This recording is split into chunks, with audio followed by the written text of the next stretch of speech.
everybody, welcome back to Perfectly Backwards. I hope you're enjoying this homeschooling series that I'm doing. There's so much swimming in my head about homeschooling that I wish I had known when I first started, and YouTube has been a great source for me.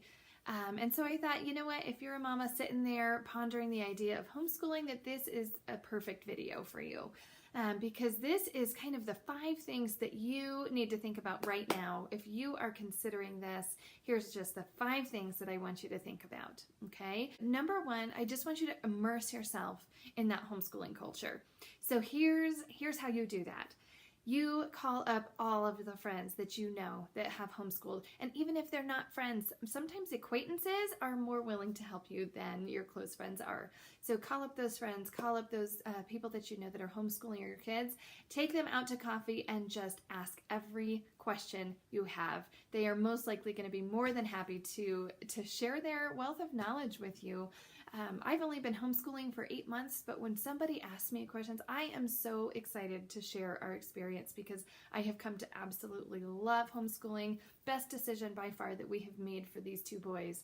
And so, of course, I'm so willing to share what I do know or ideas on things. So that's step 1, is just to immerse yourself in that culture.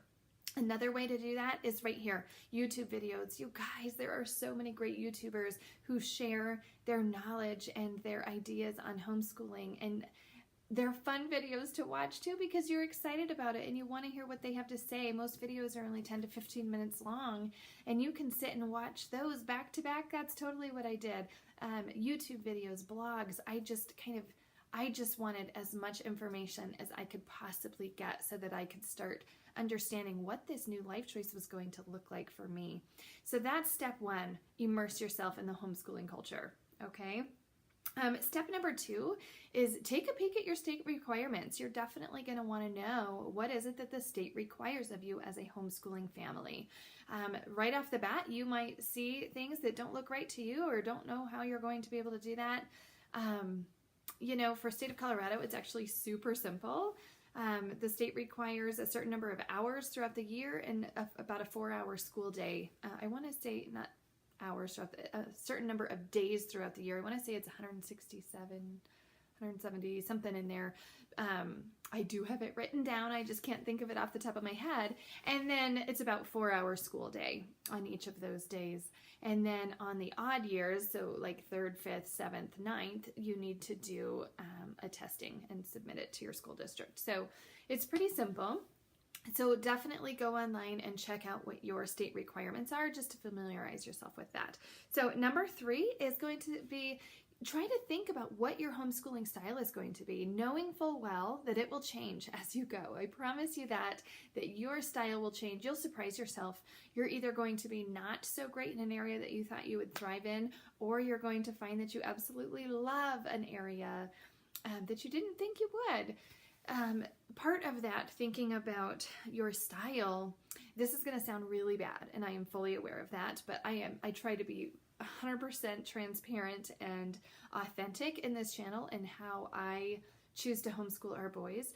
When I first decided to homeschool, I've said this in other videos, I did not sit there and think about it for a super long time. It had always spun around in my mind that it's something that I would like to do, but I worked full-time or part-time. I always was working in something. So I didn't think that that was possible. And I was the mom who said, you know what, I don't have that kind of patience with my kids. I'm not wired to be a good homeschool mom. And now I absolutely love it. So there is hope for all of us. If I can do it, you can definitely do it. But I was very honest with myself in the beginning of what my expectations of myself, what those looked like. And I knew that going from having very independent children who left for school in the morning and then I would have my day to work or do things in the home, that was going to be a hard transition for me personally. And one of my goals for my children was and still is to be very independent.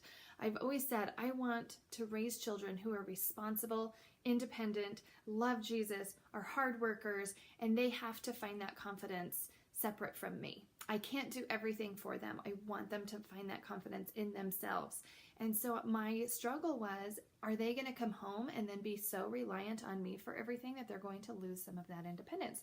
So very early on, I knew that I did not want to choose curriculum this is going to sound totally selfish, I'm aware of it, but I did not want to choose curriculum that was going to have me having my hands in all of it, or even most of it. I wanted very independent curriculum for them.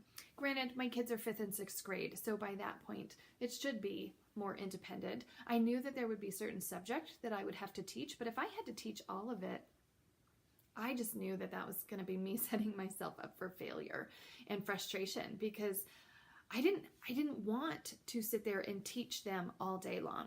And so when I chose curriculum, I had friends that were so gracious and sat down to help me choose curriculum that was very independent for the 5th and 6th grader. And I knew my areas of weakness. If I had to teach math, oh my word, right? And I think that's, side note, one of the biggest misconceptions in homeschool is that you have to teach from your own knowledge bank. If that were the case, oh my word, that would be bad, but you do not. So just know that you do not have to teach from your own knowledge bank. The curriculum choices out there are fantastic. So I knew the areas that I wanted them to be very independent were math, mostly science. I mean, I did not have a problem working on science projects, things like that with them. But as far as teaching science, I'm like, I'd rather them have just kind of an independent curriculum. But on the other hand, I knew that I love English. I loved grammar, even in high school, absolutely loved it. So I knew that it would be okay to pick a curriculum that had me teaching that subject each day. So kind of be honest with yourself, and it's okay to say, you know what, I want a hands-off approach on this, and this, and I'm willing to put myself more in it in these areas. So sit down and kind of take an honest account of yourself and what you're willing to give and what you're not. And that's okay. And you know what? There's those mommies out there that teach every subject and they are in the homeschool room for the entire homeschool day. And that's awesome because that works for them. I'll be honest, you guys, I'm in the homeschool room. In the morning, we start at 8 o'clock and I am in the homeschool room and we do a devotion and we talk about what's going on that day and we make sure that they have all of their assignments in order that they know they need to do. And we pray and we say the pledge and then they're off. And they honestly work independently for about an hour and a half to 2 hours in the morning. Granted, they are 5th and 6th grades. That looks much different. And then I pop in and out and I check things and make sure that they're doing well. But that's my time to get some chores done in the morning, sit down and work for a little bit. But then I come up at about 10:30 and I am able to teach those subjects that they need help with, go over some things. That's kind of more our group work time. So I kind of split it up to make sure that I have that time for myself, that I can get things done, and they have that time to work independently, and it's worked beautifully for them. So again, we're all different. So the next thing is going to be, what is your goal? Make sure that you are very clear on what your goal of homeschooling is, guys, because you're going to flounder and there's going to be moments that are very hard. And if you can't go back to why you're doing this in the first place, it's going to be frustrating at times.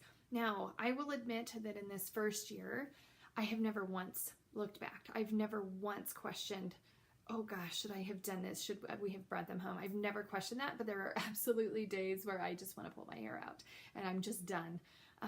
Where I just don't have the patience, or maybe one of the boys was just being extra that day where it was just so tricky. And there have been days where I want to pull my hair out, but I've never once wished that I hadn't done this, not once. But it's very important to remember your goals, why you're doing this for your children. So I would even say write it down. Coming from the business world, I'm a huge proponent of writing those goals down, and not just writing them down, but posting them somewhere so that you can remember why it is that you're doing this and what you want to see from your kids. So definitely take some time and sit with that for a little while. I know my goals are, the reason we chose, and you can look at previous videos to get more information on this, but the reason why we chose to homeschool our kids, some of them were the same for each of them, but then there were different unique things to each boy that I was really hoping to see in each one of them. For one of them really needed a more structured day and more accountability in his day so that he could build healthier habits and use better self-control throughout his day. And where the other one really I needed to see that he was showing growth in reading and writing. One of my boys was adopted from foster care and really missed that first 3 or 4 years of schooling because life was just so chaotic. And so naturally there were a lot of holes in his learning that I wanted to go back and fill in. And so I wanted to see growth in that. And the good news is we've seen so much growth. It's so exciting. And then the other one, just being able to have that one-on-one attention from me to help him learn how to structure his day and structure his activities so that he could use more self-control and not get so overwhelmed by his environment or his or the things going on around him, that he has really been able to self-manage a lot more. He's got some focus issues and things like that. So those were my goals, but then also I really wanted to build a more solid foundation for them just in life. These middle school years are so hard, and there's so many toxic things that I just wanted them to be little boys. And so that proof to me is when they're sitting there at the lunch table and they're singing songs from church. And it is not lost on me that would not be happening if they were in public school. That just is a very uncool thing to do, is sing church hymns at the lunch table. Very uncool in middle school, in 5th grade and 6th grade, but yet they can be their genuine selves here, and that is just awesome for me to see. So knowing what your goals are is going to really help you when you're going and you're having those rough days, to be able to sit there and see the fruit that's being produced in that homeschool choice. So that's the next tip. And then finally, number 5, and I actually have a bonus tip for you, number 6, so stay and watch till the end. But that 5th tip is just dive in. All right, just dive in, learn as you go. You're not going to have it all perfect before you start, I promise you that. Well, maybe I'm not going to promise you that, because maybe you're just really a lot better than I am.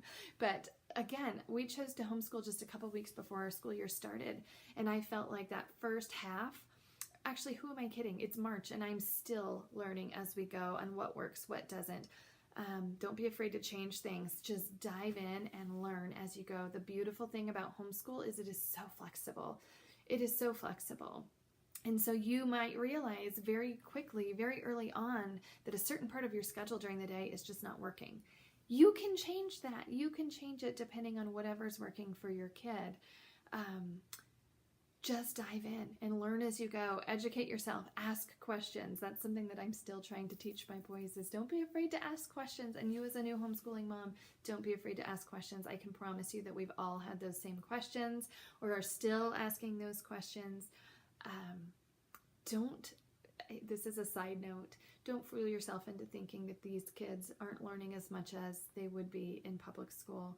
It blows my mind how much these kids are learning and retaining just because they're home. And so although I am hard on myself and I sometimes think, oh my gosh, are these kids learning anything? Oh, they are. And what's really fun is that my high schoolers come home and they're like, Mom, they're doing great. Like, we don't even, we never even really learned that much in middle school, or we didn't talk about that in middle school. And so it's really fun. So you will learn as you go, and your kids will thrive. And finally, my last tip, my little bonus tip here is pray, pray, pray your way through this decision. It is hard at times, and at times you're going to feel like you are just drowning in so much information. But when you know that you're obeying by making this choice, everything just seems a little bit more peaceful when you know that God's got his hands all in it. It's a great decision. I am excited for you. So if you're thinking about homeschooling your children, I am rooting you on. I am cheering you on. It's going to be a great decision. I would love your questions and comments. If you want to follow this blog for more homeschool advice, or sometimes I even just ask you questions and I need advice. So sometimes I'll pop in and be transparent with you on what struggles I'm having. But I really encourage you to find a good homeschool community. And I have found mine on YouTube. I have a couple of friends, yes, that homeschool, but my homeschool community is right here on YouTube, because it's moms that are just being very real, and I love that. So I would love it if you would subscribe to my channel. If you want the notifications, make sure you hit the little bell there so that you can get notifications when I post a new video. I am right in the middle of doing a homeschool series right now. I recorded our homeschool tour earlier, and I'm doing these 5 questions, and then I'm also going to be doing a peek into the curriculum choices that we have. So keep an eye out for more videos, and I just want to encourage you that if that seed has been planted for homeschool, water it, water it, water it. You will never regret it. It's a great choice.